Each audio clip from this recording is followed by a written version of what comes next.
Together, you may have a chance to defeat the dark new force manipulating Dreamland. Oh, hang on. Stop.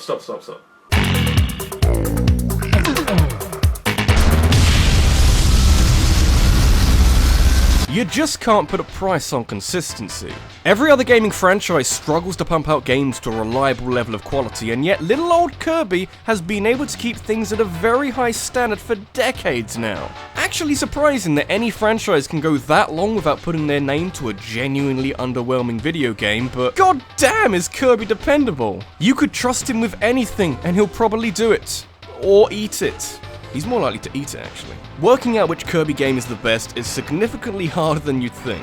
Over time, we've seen the gap between Kirby and Nintendo's bigger IPs like Mario and Zelda close up to the point where Kirby games are starting to become major releases for whatever console they end up on, and I'd say we're approaching, if not already enjoying, the franchise's renaissance. How many different ways can you have a pink sphere eat enemies? Oh, many. I'm serious about that reliability thing. Kirby games haven't always been the best games, but they're always entertaining and crucially, they're always charming, and that will help cover up a world of shortcomings and allow for a bit of risk-free experimentation. You just can't be mad at a Kirby game. The second you are, that is when you become the bad guy.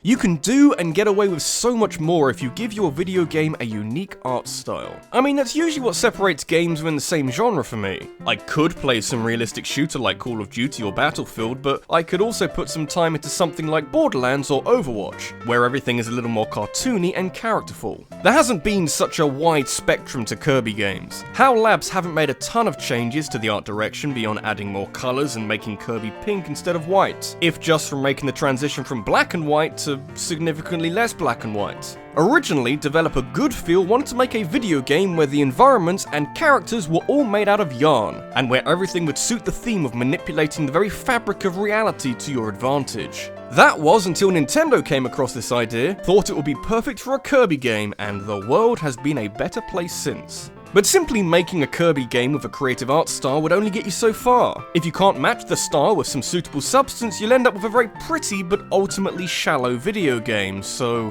The Order 1886. Thankfully, Kirby's epic yarn makes for most of its setting and premise and is able to weave a reasonably smart video game where everything is some kind of yarn or I think paper, and Kirby is sometimes a parachute. That last bit is helpful because as Kirby games go, Epic Yarn makes some big changes to a formula that has barely been touched over the years. Kirby can't float, eat enemies, or use copy abilities, so it's a pretty big departure from your standard Kirby platformer, but I mentioned that Kirby can turn into a parachute, right? Also other things like a fire truck and a train, and at some point you start getting so swept up with Epic Yarn's adorable aesthetic that you almost don't mind that you can't die in this game. Attacks take away currency rather than health, diminishing most of the difficulty in the process, so maybe play literally any other game if you want a challenge, but Kirby games were never the hardest games around. This is just completing the cycle. It's kind of like a caricature of a typical Kirby game, and I love it so much. I want to see, like, Mortal Kombat with these kind of visuals. You could have streams of red yarn for the blood. It'd be great fun.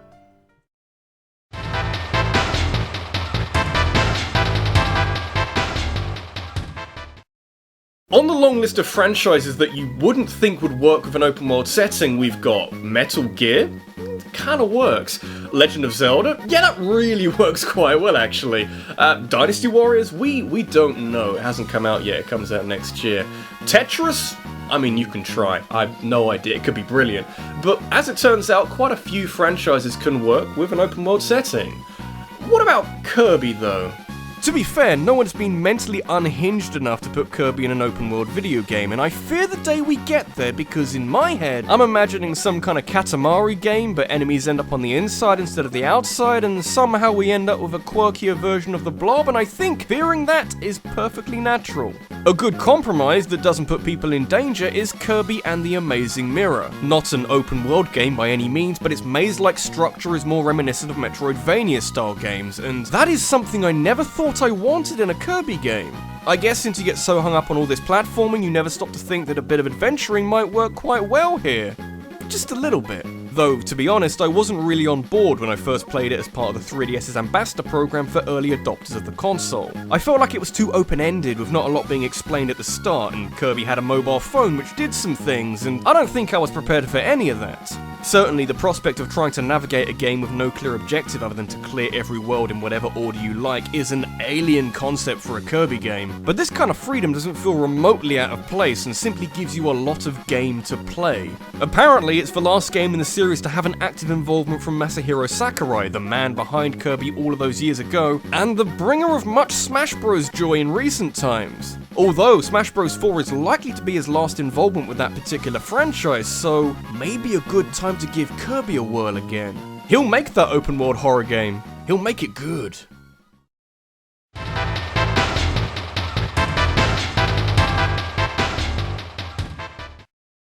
With Kirby games being so simple on the surface but of enough complexities pertaining to the power-ups you can use to gain an advantage over enemies and bosses, multiplayer became a big part of the series as soon as it was technologically possible. It's very simple. Give away Kirby's active power-up to a friend and now all of a sudden there's 2 Kirbys running around wreaking havoc. Do you know what's better than 2 Kirbys? 4 Kirbys, which tends to change a calm, relaxing platformer into a mad rush to see who can fuck up enemies the fastest. This seems to be the standard for a lot of recent Kirby games since the technology is up to scratch, and sometimes the game is built around this idea to help balance everything out. Some aren't though, but that just adds to the fun. Kirby Wii, as it was known, had an 11-year development cycle where it seemed to go from cancelled to active to abandoned every other year. I'm not sure why this project had that level of uncertainty behind it, but Nintendo wanted to make a multiplayer Kirby game for a home console, and it happened eventually. It's pretty good. Nintendo marketed the Wii as the party console that brings everyone together or whatever, and the way they backed this up was by putting more of a focus on multiplayer games with varying degrees of quality.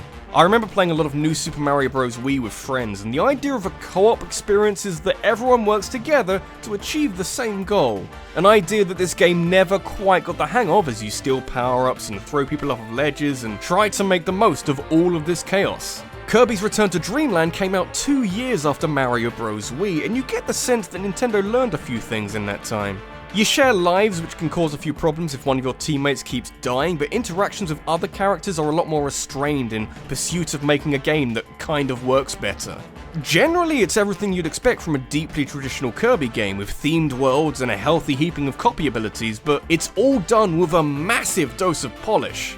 I guess they used the 11 years since Kirby 64 to do something constructive. I like that. You can see that a lot of creative ideas ended up in Return to Dreamland as your traversal through levels takes on more of a puzzle-orientated approach, but sometimes the game will give you a super ability, which acts as an upgrade on regular abilities and gives Kirby giant weapons, which you typically use to clear the way and give enemies a really bad day. I remember seeing this on a trailer before it came out and thinking, yes, I need this. Kirby used to cook people in Smash Bros. Brawl.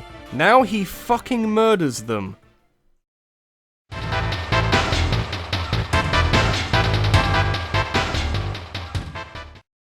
In my head, and maybe other places too, most of Nintendo's big franchises have had a similar journey through each console they've appeared on. If you suppose that Nintendo used their biggest IPs to help sell a new console, you've effectively got 4 or 5 different franchises that have each shown off the technical prowess of, say, the NES or N64 in different ways. So in the 80s you had the base games like Super Mario Bros, Legend of Zelda and Metroid, and when the N64 came out you had impressive 3D games like Super Mario 64, Ocarina of Time, and that Metroid game which later got absorbed into Metroid Prime. But the SNES is where the real magic happened, and where most of Nintendo's big names can find a magnum opus or at least a cast iron series highlight. The reason I'm making this comparison is, you know how highly regarded Super Mario World, A Link to the Past and Super Metroid are? Well, Superstar is that for Kirby.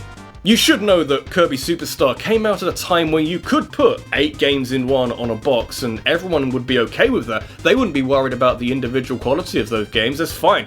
It did come like 5 or 6 years after Action 52 though, and that game isn't as good as anything in Superstar, but in reality each of these individual games had the same basic gameplay, but with different premises each time. One of them had you eat lots of food, and that's groovy. So up until Kirby went 3D, and I'd argue a long time after that, Kirby Superstar was the quintessential Kirby experience. When everyone's talking about what a Kirby game looks and plays like, this is almost definitely the one they're talking about. There's no mobile phones or dolphins made out of yarn, but there is an awful lot of pure unadulterated Kirbiness. It was the first game in the series to give Kirby cute hats, and the only to really try this multiple small adventures format. It kind of works, but the whole game loses a bit of cohesion as a result. It feels like it's pulling in too many directions at once. It's still really fun though, it's only a minor complaint. But a dangerous act was committed in 2008 where Superstar was remade into Superstar Ultra on the DS. Think if you'd want Super Metroid or Super Mario World given updates and it's like, no. It's alright though, because Superstar Ultra is outstanding. You've got gameplay tweaks, even more sub-games, and have you seen what they've done to King DDD and his music? I mean, it's alright, but it's not quite as good as our new Swole Overlord. Well, hello there, Will, my man, my dude, my rabbit. Got you right here. It's a Kirby video now. Don't you think it's about time for my cameo? No, Anthony, don't look at it.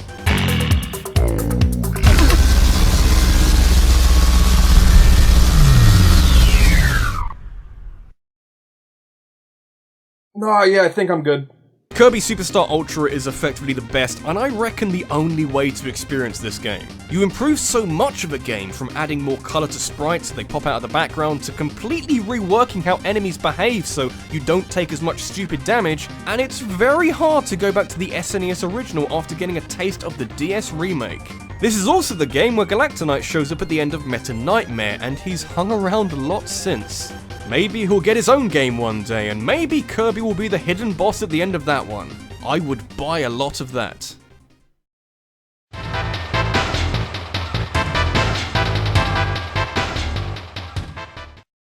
After years of experimenting with different gameplay features and visual designs, Kirby's Return to Dreamland provided a focused return to a revamped version of what the series was built on. Not to say that screwing around with how a game looks or plays is a bad thing, but I do like it when a series brings together everything that's been learned in that time to create something a little bit special. I mentioned earlier how we might be experiencing the renaissance of the Kirby franchise right about now, and that's because Return to Dreamland helped spawn 2 more games of a similar ilk, both using roughly the same engine and design. Triple Deluxe gives Kirby this supernova power-up that lets him eat giant things and the occasional phallic thing. I think I'm horrified. But Planet Robobot likes to keep things fairly simple by just giving Kirby a mech suit he can stomp around in. Oh wait, it's thematically appropriate and the whole game is built around it? Well, ain't that something? You know that's half the battle, right? I mean, any game can put some anime robo armor in there, but actually making it relevant to the story as Kirby's home planet is mechanized by invaders, resulting in designs of levels and bosses taking on a more mechanical approach, with the mech suit having its own copy abilities that add further variety to the mix and practically forcing its way into being used for a large part of the game. That is how you do it! Having such an original stance for a Kirby game helps Planet Robobot stand apart from Return to Dreamland and Triple Deluxe as its own thing, and goes to show what some fresh perspective can do for level design. The Waddle Dees are driving cars and stopping at red lights, and we may have found the perfect video game, guys! And yet, it goes further, because for whatever reason, Planet Robobot has a significant amount of fan service in it, which might sound like a bad thing to some people, but I, for one, as a fan of Kirby, feel sufficiently serviced. Obviously, you've got a ton of remixed music, which at this stage is a bit of a given, but you've got a boss from Kirby 64 who summons bosses from other older Kirby games, and I'm sorry, but is that dark matter from the end of Dreamland 2? You know, it might be. It doesn't even outshine the new stuff either, it just exists alongside with minimum fuss. Just as well because Dr. Kirby is in this game and he smashes enemies in the face of a clipboard. You ever get the sense that a game wants you to love it? I'm getting that vibe. This is RabbidLuigi, and it's one of the biggest cliches out there, but Kirby Planet Robobot honestly spends most of its time feeling like what the series has been building up to all of this time. Not in terms of story or lore, because carrying that over from one game to the next can be quite complicated. I mean in terms of refined gameplay, creative ideas, and all of the fan service you could ever ask for. At no point in Kirby's history has he received this level of love. And he deserves it so much.